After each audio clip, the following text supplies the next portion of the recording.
এত বিচ্ছিরি গরমের মধ্যেও আমরা সবাই মিলে চলে এসেছিলাম সাঁইথিয়া সুভাষ মেলাতে। সেখানে গিয়ে কি কি দেখলাম, কি কি খেলাম, সমস্তই কিছু তোমাদের সঙ্গে শেয়ার করব। হাই, আমি টিয়া। আজকে চলে এসেছি আর একটা নতুন ভিডিও নিয়ে। প্রায় 4 মাস পর আমি বড় ভিডিও আপলোড করছি। আশা করছি তোমরা সবাই খুব ভালো আছো আর আমিও ভালো আছি। তো চলো ভিডিওটা প্রথম থেকে শুরু করা যাক।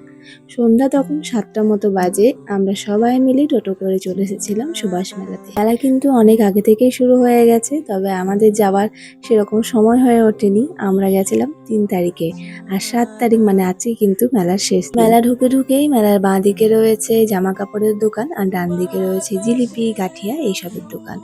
আমরা ঠিক করেছিলাম যে এক ধার থেকে শুরু করব, তাহলে মেলাটা ঘুরতে বেশ সুবিধা হবে। মেলাও যে বিশাল বড় সেটাও না, মাঝারি। মেলাটা গোটাটাই থেকে শেষ করা যাবে এমনই কিন্তু মেলা বসেছে। আর এখন প্রায় সব মেলাতেই পাঁশকুড়ার চপ বিশাল বিখ্যাত, এখানেও সেটা বাদ যায়নি। কোন চপের কিরকম দাম আমি সমস্তটাই তোমাদের সঙ্গে শেয়ার করে নিয়েছি। আমরা খেয়েও ছিলাম, তবে খুব একটা পার্সোনালি ভালো লাগেনি, হয়তো অনেকের ভালো লাগতেই পারে। আর একটা ইউনিক নামের চপ ছিল, এই যে কুচুর মুচুর চপ। এটা কেনার ইচ্ছা ছিল, কিন্তু তার আগে বেশ কয়েকটা কিনে নিয়েছিলাম, যার জন্য আর ওটা কেনা হয়নি। চপ নিয়ে তো অনেক আলোচনাই হলো, এবারে চলো কিছু কেনাকাটা করা যাক। কি কি কিনেছি সেটা না হয় একটা শর্টসে আপলোড করে দেব।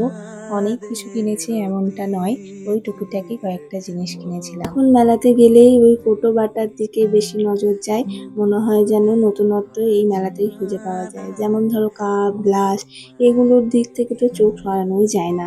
যতই মানে কেনাকাটা করি না কেন, কাপ গ্লাস একটা না দুটো কিনে বাড়ি যেতেই হবে, না হলে মনে হয় যেন ঠাকুর পাপ দেয়। যাই হোক, ভীষণ পরিমাণে এই কদিন থেকে গরম চলছে, তাতে মেলা যাওয়া একটা বিশাল কষ্টের ব্যাপার। তাও আমরা সবাই মিলে চলে গেছিলাম। সেদিন খুব একটা গরম ছিল না, হাওয়া চলছিল ভালোই, তবে মেলাতে যেহেতু ছিল আর অনেক লোকজন, তো তাই জন্য একটু গরম লাগছিল। এই সমস্ত দোকানগুলোতে পুতুলগুলো, যে চাবি রিংগুলো দেখলে সেগুলোর প্রচুর দাম বলছিল। মেলাতে দেখলাম কোরিয়ান স্টাইলে নানা রকমের পুতুল আর খেলা বা কার্টুনের নানা রকম চরিত্র, এগুলো প্রচুর পরিমাণে নেমেছে। আর এই খেলাগুলো দেখলেই আমার ছোটবেলার কথা মনে পড়ে যায়। এগুলো তখন আমার জন্য দিদি মেলাতে গেলেই নিয়ে আসতো, কারণ আমি রান্নাবাটি খেলতে ভীষণ পছন্দ করতাম। তখন ওই খেলাগুলোর দাম ছিল এক একটা করে 3 টাকা, এখন সেটা বেড়ে হয়েছে 5 টাকা। খুব একটা কিন্তু বাড়েনি, কারণ এখন জিনিসপত্রের দাম যে পরিমাণে বাড়ছে, তাতে করে কিন্তু খেলনাগুলোর দাম একটুও বাড়েনি। আর এবারে আমরা চলে এসেছি জামা কাপড়ের দোকানে। আমি আর তাহিতি মিলে প্রচুর জামা কাপড় দেখেছি, কিন্তু একটাও কিনিনি, কারণ দেখা তো বারণ ছিল না, তাই মন ভরে দেখে নিয়ে চলে এসেছি। একদম 100 টাকা থেকে শুরু করে 200, 250 পর্যন্ত নানা রকমের জামা কাপড় ছিল। কোয়ালিটি কিন্তু বেশ ভালোই ছিল, খারাপ ছিল না। আর আমাদের এখানে ক্লিপ, গার্ডার দেখা এগুলো শেষই হচ্ছে না। আমাদের তো মেলা দেখা কমপ্লিট হয়ে গেছে আর অনেক রাতও হয়েছে, তাই বাড়ি ফিরতে হবে।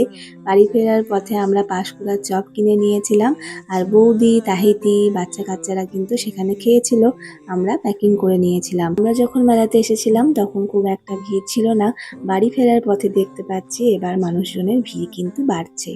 আর আমার এই ভিডিও তোমাদের কেমন লাগলো অবশ্যই জানাবে। আমরা সবাই মিলে খুব মজা করে মেলা ঘুরেছি। আজকের ভিডিও তাহলে এখানেই শেষ করছি, দেখা হচ্ছে নেক্সট ভিডিও নিয়ে। সবাই ভালো থাকবে, সুস্থ থাকবে, টাটা, বাই বাই।